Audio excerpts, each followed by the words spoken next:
Grand Cathay Levies and Solar Auxilia reinforcements are coming May 2nd for pre-order, with full release on May 16th. This includes items that were available in larger box sets as standalone items, as well as some other just brand new items for Horus Heresy. To start off, for Grand Cathay in the Old World, we have the Astromancers of the Celestial Court. This comes with 3 models. You have a mounted on horse version, as well as a foot version of the hero, and a Crowman Familiar. These are excellent models. They have a few options for the 2 heroes. The Crowman is a monopose build, but the 2 heroes do have a few different options. There's some different head options, as well as a few different arms for the foot hero and the mounted hero. Not as many as I thought initially, but it's still a very nice set, very nicely detailed model. We also received the box for Iron Hail Gunners and Crane Gunner teams. These are all on the same sprue, so you will get all of these in one box. Right? It's not going to be 2 boxes. It's all going to be 1 box for the firearms of Nangao. So these models don't have very many options. The Iron Hail Gunners have essentially 3 poses, and the Crane Gunner teams have 2 poses.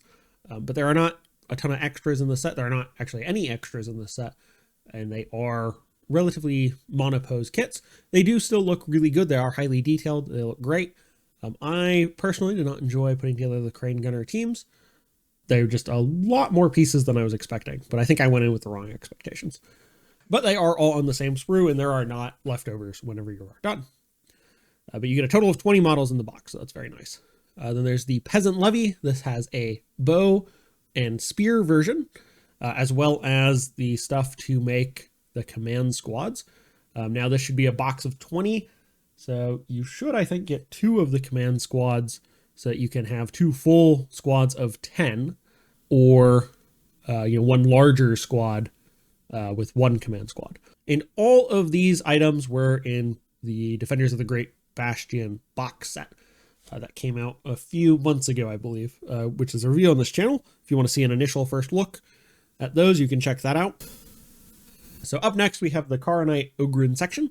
These were shown off at Adepticon, I believe, and they have a few options. The weapons, I believe, are interchangeable between all the kits, so you have full options on your weapons. You can have whatever combination you want.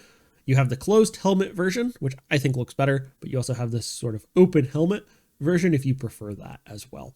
And those should be 4 Karanite Ogres. Excellent. I would have thought it would be 3 because that's what they show here on the image. It'd be 3 or 6, but it is 4 from this article at least. And you get a 6 Carnate Claws, 2 Carnate Blades, 2 Carnate Crushers, and 2 Carnate Shredders, as well as a few other cosmetic options. So those will be nice if you're looking forward to those.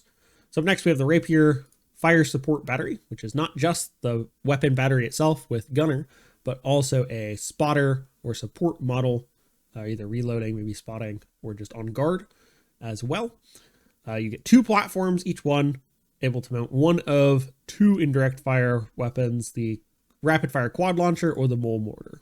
You also have the Rapier Direct Fire batteries with the similar extra guy on the side there for support, but more direct fire options with a few different guns here. It looks like you have 3, and that is a Gravis Heavy Bolter battery, a Gravis Multi-Laser Array, or a Laser Destroyer.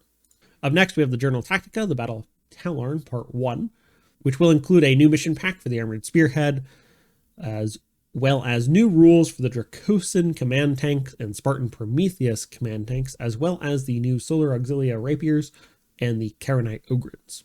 Up next, we have the White Dwarf issue 524 with a excellent Fire Mage on the cover, which says to me that we are probably getting the new Fire Mage, Death Mage, and I believe there was a 3rd one from Adepticon coming out in May. That's just my guess, but I would, based on this cover, I would suspect probably they'll be up for pre-order shortly, although I could be wrong on that. And then, of course, there's some new stuff on Warhammer Plus, a new episode of Trazen's Tesseract Trials, as well as the Mech Boys Workshop and War Masters. So if you're interested in any of that, that is on Warhammer Plus. And that is everything for this week. I will say the Grand Cathay stuff is really nice. If you missed out on the Defenders of the Great Bastion and you wanted some of these, or maybe you only wanted, the Astromancer or the guns for Cathay, these will now be available. So that's very nice if you were looking forward to those. There's the new stuff for Horus Heresy. And that is everything in this week. Let me know in the comments down below if you are planning to pick up any of this, if you're interested in any of the old world stuff or Horus Heresy stuff. And thank you for watching. Don't forget to like and subscribe, and I will see you in the next one.